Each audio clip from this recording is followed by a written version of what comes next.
वगैरे नवस पूर्ण होतं इथे. तुम्ही पण इथे विजिट करू शकता. चालू आहे.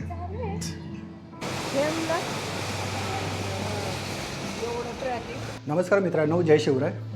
आज मी चाललो आहे बानेर साईडला.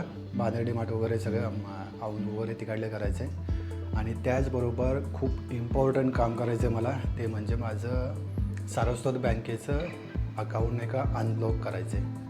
अनफ्रीज झालेलं आहे, ते फ्रीज झालेलं आहे, अनफ्रीज करायचं आहे. तर मेन तर तेच आज काम करायचं आहे.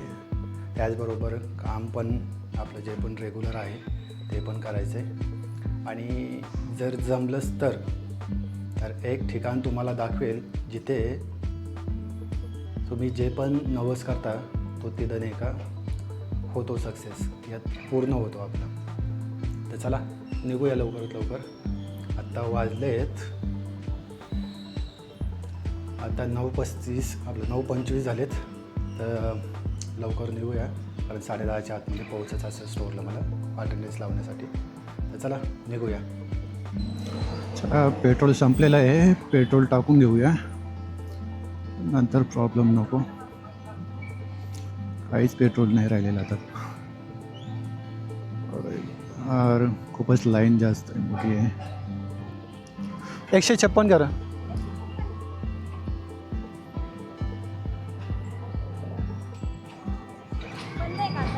चालू आहे.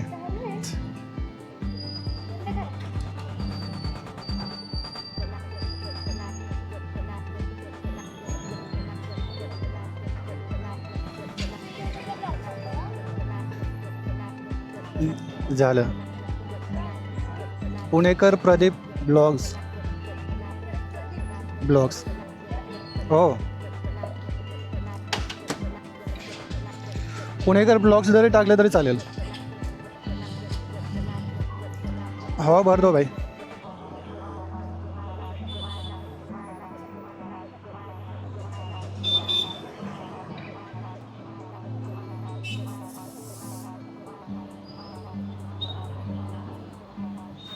तीस करते ना.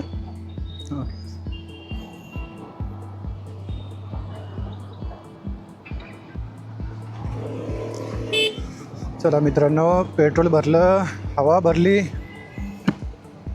आणि एक सबस्क्राईब पण भेटेल आपल्याला.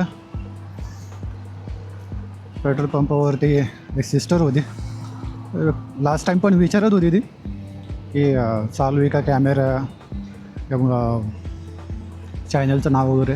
तर मी काय सांगितलं नाही, कारण स्टार्टच केलं होतं. आज जाऊ दे म्हटलं, सांगून टाकू त्याला. बघूया सबस्क्राईब करते का. मेन इथे ट्रॅफिक जाम होण्याचं कारण आहे, एक हायवेवरून मोठे मोठे ट्रक वगैरे येतात आणि प्लस नाही का सर्व्हिस रोडवरून पण खालून पण 4 व्हीलर 2 व्हीलर वगैरे येतात. आणि हा ब्रिज पडला आहे छोटा लेन रुंदीने, त्याच्यामुळे तेवढी जागा स्पेस नाही राहत त्याला पुढे जायला. जिथं 2ची लेन आहे तर 3-4 वगैरे गाड्या गेल्या तर ट्रॅफिक जाम होणारच. आणि हे काही इथं पोलीस वगैरे काही थांबत पण नाही काही, त्यामुळे अजूनच जास्त कोंडी होते. पॅन्डी सुटलो बाबा एकदाचं ट्रॅफिकमधून. आणि मला असं वाटतं की माझं अर्धं पेट्रोल तर इथंच गेलं आहे आता. जस्ट मी टाकलंच होतं पेट्रोल आणि त्याच्यामध्ये इथं ट्रॅफिक एवढी लागली आहे वडगाव ब्रिजवरती. आत्ता सुटलो आहे, 10 मिनटात त्या ट्रॅफिकमध्येच होतो. आय थिंक ॲक्सिडेंट झालं आहे वाटतं.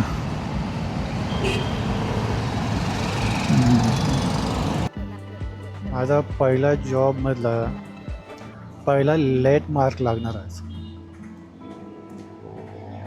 आता 9:30 वाजता निघलो आहे घरून, 1 तास लागला बानेरला डीमार्ट यायला.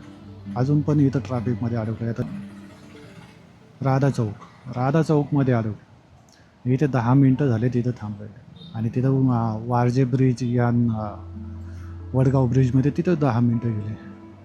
20 मिनटं इथंच गेले आणि 10 मिनटं यायला इथं.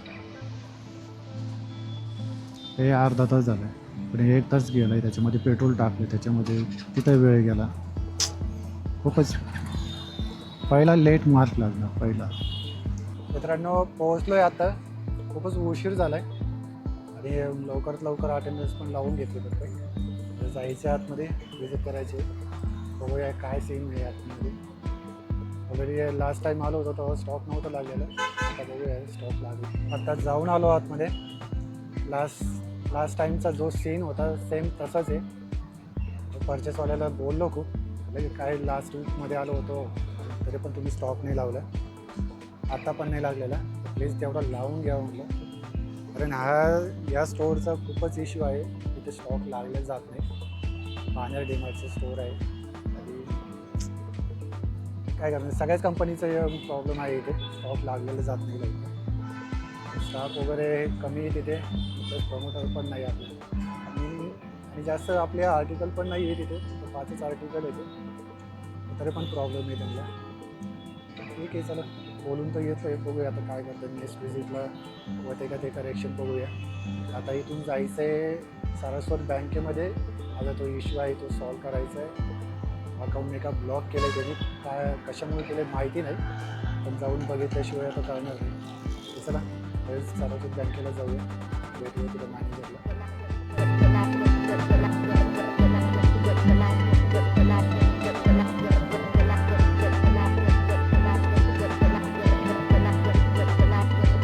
मित्रांनो आता पोहोचलो इथे सारस्वत बँकेत. माझ्या बॅक साईडला इथे पाहू शकता, हे आहे सारस्वत बँक. इथे आता जायचं आहे आपल्याला. विचारू इथे पण आहे, हे आहे सारस्वत बँक. बघूया काय. आता झाले बँकेमध्ये व्हिजिट आणि क्लोज करतो आहे अकाउंट. कारण मी 2011मध्ये हे ओपन केलं होतं अकाउंट आणि ते 2000 ॲक्च्युली माझं एज आहे 35 आता. 28 वर्षापर्यंतच ते अकाउंट नंतर ते राहणार होतं. एक कॅम्पसमध्ये ओपन केलं होतं कॉलेजमध्ये असताना, त्याची व्हॅलिडिटी तेवढीच 28 वर्षापर्यंतच असते. ते आता क्लोज करायचं आहे आणि त्याच्या अकाउंटमध्ये जे पण पैसे आहेत दुसऱ्या अकाउंटमध्ये ट्रान्सफर करायचे. आता माझ्याकडे डॉक्युमेंट नाही आहे, जे पण पासबुक वगैरे आणि चेकबुक आहे ते मी दिलेले, ते रिटर्न करायचे बँकेला. आणि ज्यामध्ये ट्रान्सफर करायचे आहेत मला पैसे, तर त्याचे डिटेल घेऊन यायचे उद्या सबमिट करायचं आणि पैसे आपल्या अकाउंटला येऊन जाते. तर असं झालं आहे आता. त्याच्यामुळे कॉम्प्लिकेटेड एक दुसरी गोष्ट आहे की तुम्हाला पैसे पाहिजेच होते, त्याच्यामुळे एक जर चालू आहे प्रयत्न. चला उद्या येऊया आता परत इथे. आता बँकेत गेलो होतो मी, आता जसं सांगितलं मागे. बँकेमध्ये झाला एक इश्यू मोठा झाला आहे. ॲक्च्युली मी विदाऊट परमिशन बँकेमध्ये जे पण कॅशियर आहेत या अकाउंट डिटेल वगैरे आपण ज्यांना मागतो वगैरे, या पासबुक अपडेट करून देतात त्यांना, तिथे नाही का त्याच्यासमोर रेकॉर्डिंग चालू केली विदाऊट परमिशन. आणि ती एक लेडीज होती. तिथे आतमध्ये जिथं मला 10 मिनटं लागायचे तर तिथे नाही का 1 तास गेला. कारण मी व्हिडिओ जो रेकॉर्ड केला होता तो डिलीट केला. नंतर खूप काही झालं त्याच्यामध्ये. मेमरी कार्ड काढून घेतलं माझ्या त्याच्यामधलं कॅमेऱ्यामधलं. नंतर ते चेक केलं आहे का नाही तो व्हिडिओ. मी तो ऑलरेडी डिलीट केलंच होतं, पण तेच मॅनेजरला भेटायला लावलं. मॅनेजर पण बोललं, बाकीचे स्टाफ पण बोलले असं नाही करायचं वगैरे, क्राईम आहे असं. ॲक्च्युली मला काय आयडिया नव्हती की असं काय. पण एक आहे की विदाऊट परमिशन मी त्यांचा व्हिडिओ काढत बसलो परमिशन नसताना पण. आता या ठिकाणी मला माहीत नव्हतं की असं काय आहे, व्हिडिओ वगैरे काढू नाही शकत वगैरे काय. आता नेक्स्ट टाईम नाही काढायचं आहे असं प्रॉब्लेम वगैरे झाला असता खूप. त्याच्यामध्ये एक प्रेसवाला पण होता, सिक्युरिटी गार्ड. आणि मला जे डिटेल दाखवले त्याचे काय असेल ते, म्हणलं की मी मनसेचं वगैरे आहे, मराठी आहे. म्हटलं हो बाबा, आता काय मी पण मराठीच आहे, मी पण मनसेला सपोर्ट करतो राजसाहेबांना वगैरे.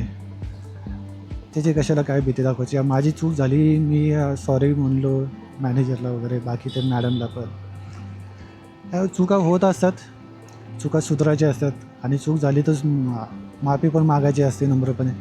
कारण आपल्याला त्यातलं काही आयडिया नाही. आपण नॉर्मली एका ब्लॉगिंगच्या आपलं डेली ब्लॉग काय शूट करायचं त्या हिशोबाने गेलो. आपल्याला नव्हतं माहिती की असं काय होईल वगैरे पुढे. त्याच्यामुळं ठीक आहे, आता काय झालं, आता आलो तिथं निघून. आता आलो आहे इथे औंध डीमार्टला. भूक लागली आहे मला. चपाती भाजी घेतली आहे आणि आता जेवण घेतलं लवकर. वेळ झालं, खूप लागली होती. बँकेत गेलो तेव्हापासून भूक लागली होती. आता जेवण घेऊया आणि नंतर मग मी डीमार्ट विजिट. मित्रांनो, अशा तऱ्हेने डीमार्ट आणि रिलायन्स झालं आहे बिझी. ते रिलायन्समध्ये स्टॉक नाही आहे, रिपोर्ट वगैरे पाठवायचे साहेबाला. जे पण स्टॉक आउट आर्टिकल आहे ते. आणि दुसरे एक डीमार्टमध्ये पण स्टॉक लागला नव्हता औंध डीमार्टला, ते पण लावायला सांगितलं आहे. स्टॉक आहे भरपूर त्याच्याकडे, स्टॉकच नाही आहे त्याच्याकडे लावायचं. त्याला ते काम झालं आहे. आता इथून जायचं आहे स्टार बाजारला, हे औंधमध्येच आहे. 5च मिनटं लागतात तिकडे जायला. तर चला जाऊया तिकडे आपण. आणि शेवटचं स्टोर आहे, तेवढं स्टोर करून घेऊन जाऊया. मित्रांनो, आता इथलं काम झालं आहे. आता इथे आता स्टार बाजारमध्ये होतं. मला आता 1-1.5 तास झाला इथेच थांबलो. बाकीचे पण काम करत राहिलो वरवरती, रिपोर्टिंगचं वगैरे काय असेल ते. आता इथून जायचं आहे आपल्याला पाषाणला. जिथे आता इथे मी सांगत नाही, तिथे गेल्यावरतीच तुम्हाला कळेल काय आहे ते. एवढंच मी सांगू शकतो की ते असं ठिकाण आहे की जे तुम्ही नवस करता तिथे तुमचं पूर्ण होतं. तिथे जाऊया आणि तुम्हाला दाखवतो काय सीन आहे, कशाचं मंदिर आहे ते. चला निघूया.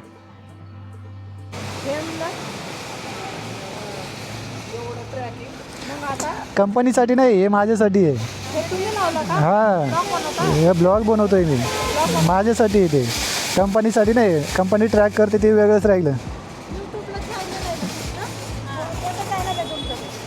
पुणेकर प्रदीप ब्लॉग्स, पुणेकर प्रदीप ब्लॉग. हां, हे हो कंटिन्युअसली. आता रँडमली कोणी मध्ये येतं वगैरे बोलतं तेच फक्त. हा 22,000 आहे.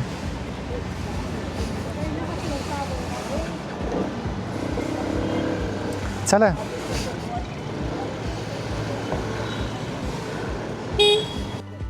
मित्रांनो, हा पाषाण लिंक रोड आहे.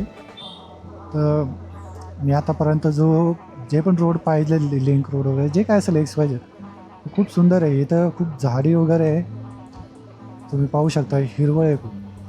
आणि समोरच इथे हे पण आहे, डोंगर पण आहे. खूप सुंदर वातावरण आहे. आता थंडी वाजते, आता 6 वाजले. तर आता घरी जायचा टाईम. हे बघा, हा पूर्णपणे झाकलेला रोड आहे. इथून त्या मेन पाषाण रोडला लागतो तिथपर्यंत असंच झाकलेलं रोड आहे सगळं झाडाने वगैरे. आणि हे आहे पाषाण, मेन पाषाण आहे. हे आहे इथं वडं, एक नाला आहे आणि बाजूलाच मंदिर आहे, तुम्ही पाहू शकता. आणि हे आहे मेन पाषाण गाव. हा चौक आहे. इकडे आतमध्ये, इकडे लेफ्ट साईडला गेलं की मेन गाव आहे. आता हा आपण लागलो आहे बावधनच्या रोडला, पाषाण बावधन लिंक रोड. हाच तो एरिया आहे. इथंच आता 500 मीटरवरतीच मंदिर आहे, लेफ्ट साईडलाच आहे, या साईडला. आणि हा सगळा मिलिटरीचा एरिया आहे. जे पण आपले फौजी वगैरे आहेत इथे राहतात वगैरे आणि त्यांचं ट्रेनिंग ऑफिस वगैरे इथेच सगळं आहे. त्यांची फॅमिली वगैरे इथंच राहते, जे पण इथं कार्यरत आहेत. ते मंदिर आलंय आता. आज गर्दी कमी असते. हे आहे मंदिर.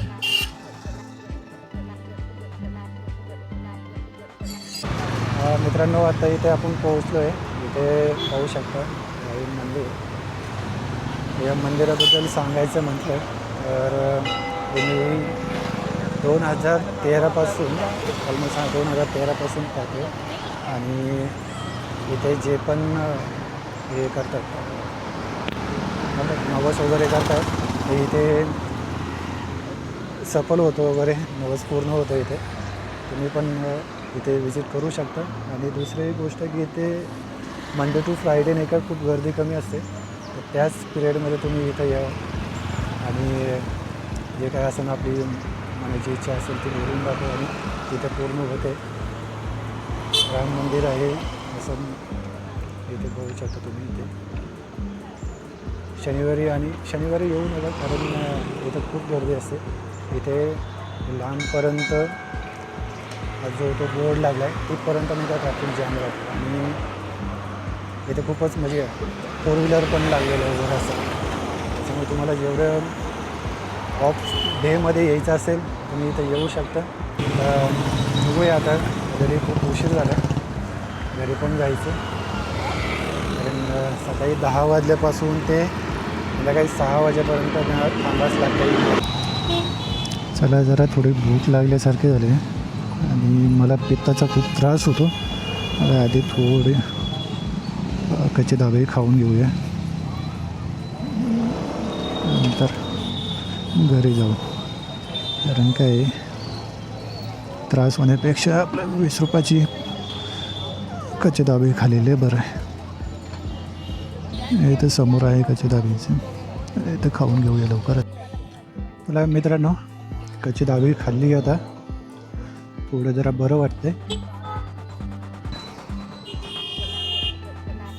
मी हा ब्लॉग आता इथे संपवतो असं जाहीर करतो. तुम्हाला हा ब्लॉग कसा वाटला कमेंट्सद्वारे नक्की कळवा. आणि सबस्क्राईब करायला विसरू नका. व्हिडिओला लाईक करा, जे करा काय करा